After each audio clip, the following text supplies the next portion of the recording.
amazing, the countdown timer worked! Welcome everyone. This is my very first stream, so please bear with me, I will make tons of mistakes.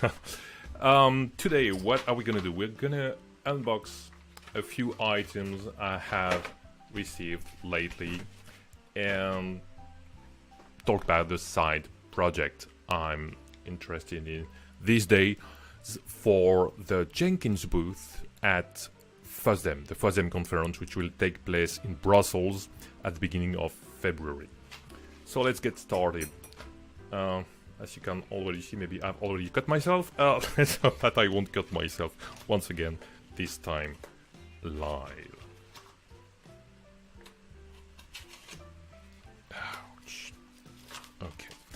I think I know what's in this. Yeah, that's what I thought it is.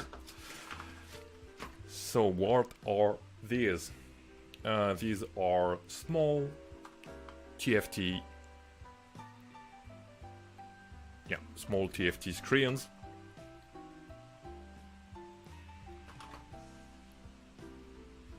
And as you can see, they are round.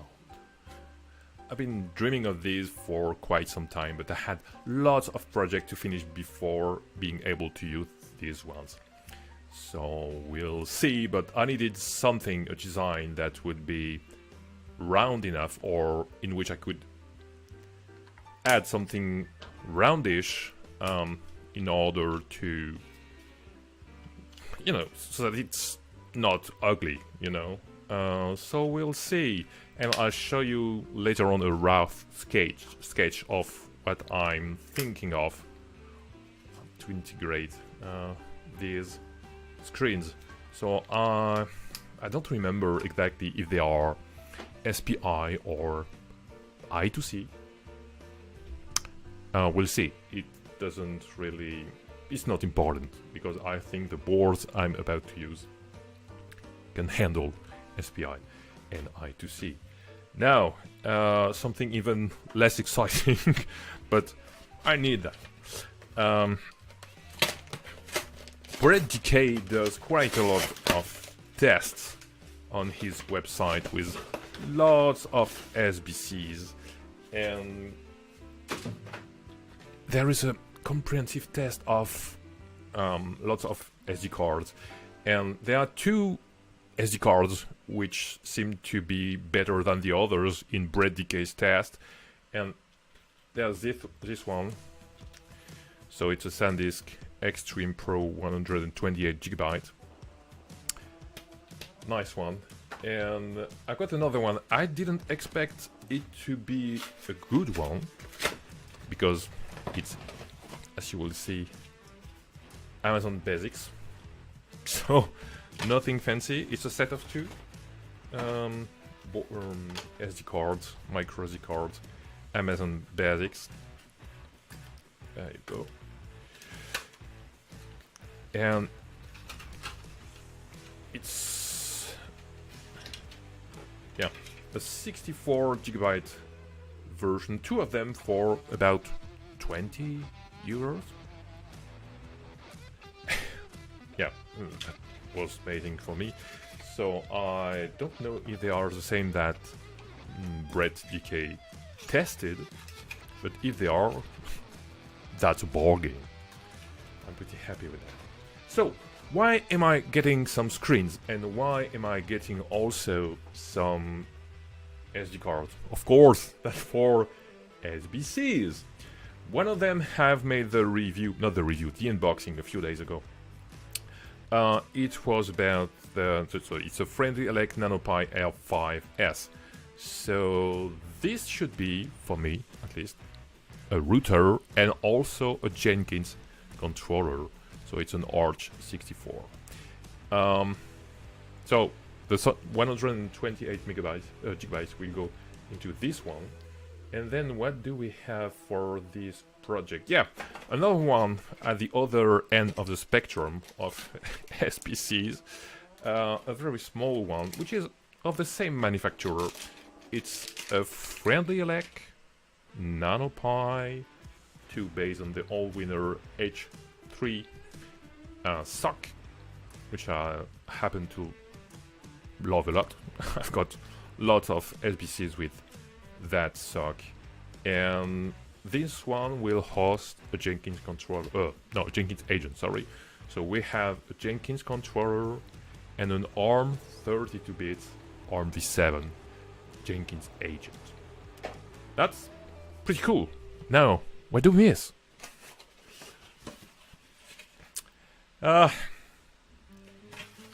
We of course need an ARM 64 Jenkins agent. So what did I choose? It's an MQ Quad for MangoPie. I know the camera is upside down. I will sort it out later on. So I haven't even unboxed this one yet. So it's not a gift, it's something I bought on AliExpress a few weeks ago. Because I was pretty happy with the other one that they manufacture, the MangoPie MQ Pro. So this one is the same form factor as the MQ Pro. MQ Pro. Oh, I'll get it. Alright, so yes, it's an MQ Quad because it's a H616 from Allwinner also, I think. Sock, it's an ARM 64, ARM v8 sock. So, yes, yet another board to add to my herd of Jenkins agents. Oh. So, that's what we have. Arch 64 controller, ARM 32 agent, ARM 64 agent, and what's missing is of course a RISC-V agent, because yes, it also does work. Talking about Jenkins, of course, it does work with Jenkins. Jenkins works with RISC-V. RISC-V works with Jenkins. You got it. So, oh, I hadn't even seen that it's not the same shade of pink, but that's cool nonetheless. So, why do I want to show that at FOSDEM? Because I think it looks cool. That's why. But you can just... It's not a good idea to just put them on a desk, on a table, say, yeah, you know, with lots of cables just about everywhere. So I thought to myself, maybe I should design and print something that could help with presenting the board. So that's why I launched OpenSCAD. I know. There are tons of free software even working inside browsers for CAD. But as I'm a software developer by trade, I tend to do everything as code. You know, infrastructure as code, Jenkins configuration as code, 3D printing as code, or 3D design at least as code, and so on. And in the end, it's G code, so it's code just before going into the printer. I know it could have been much more beautiful, much easier, much whatever, with maybe OpenShape, for example, or anything else, but I wanted to try that with code. So it's not beautiful, it's a bunch of toruses, I may say, with all my boards, not yet linked, but that will come, you know, and there is one torus per, you know, per holes. So that's why it looks like it doesn't look like good, but that's okay. And I hope I will have time to refine that pretty quickly. We'll see that. And I know my code is not beautiful either, but you know, I do that on the weekends or in the evening. It is what it is. When you do some OpenSCAD, you have to know your math, and I'm kind of rusted with that. And I know there are tons of libraries that could help me, and I'm using some, as you can see. OpenSCAD Extra, and lots of other ones, of course, Basel 2, and others. But anyhow, that's part of a bigger project, in fact, because I'm also hoping that one day I'll be able to fit all my SBCs into one U server rack, you know. So I've got lots of other things within that repo, which is on GitHub, by the way, if you want to have a look and shout at me for bad OpenSCAD code. My nickname on GitHub is Guntar, Gounthar. Anyhow, back to the desktop. So you've seen the screens, you've seen the boards. What else could I show you? Very bad 3D printing, for example. That's not a bad idea. My printer is kind of not correctly set up, and my filament is kind of old, and of course it's kind of wet because it's old. So yeah, that was one of the first failed prints, as you can see. And I also have another one somewhere in my mess. Yes, there it is. This one is just a dimension verifier, you know. I just try to find the CAD files that already exist and extract dimension from them. Then I print a very small and quick and dirty file and see if it works or not before going to the bracket, which is much more time consuming and filament consuming. I shouldn't have used a draft, but not a draft, you know what I mean, this big part. But frankly, these days it's kind of cold. No, it's cold and very windy, and the room where I have my 3D printer is cold. Yeah, and when it's cold, you know, it's warping. The 3D printing tends to leave the bed before it's finished and giving, I think, yeah, this one, you know, yeah, without draft, it gives that.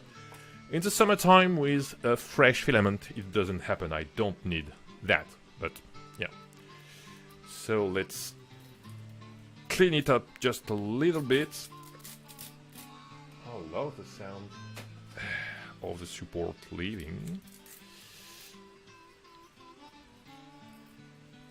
Oh, I'm putting filament dirt just about everywhere.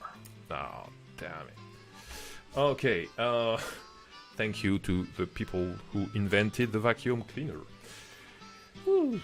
I don't know if you can see that, but I got fancy and even printed the name of the board just in case I couldn't remember what is what. So you see, I put the bracket on the board, and then the board will go onto the set of toruses that we saw earlier. So that's my goal, anyway. We'll see if that works in the long term. Speaking of brackets, I could maybe go back there and show you what it's supposed to look like. There it is. You know, here is a bracket I've just shown you. Yeah, there you go. Okay, so the brackets will be bolted or screwed in the booth display, and then the boards will be screwed on the brackets. That's the goal. And on top of the toruses, of course, we'll get the screens. One of the screens, in fact. That's the goal, nonetheless. We'll see.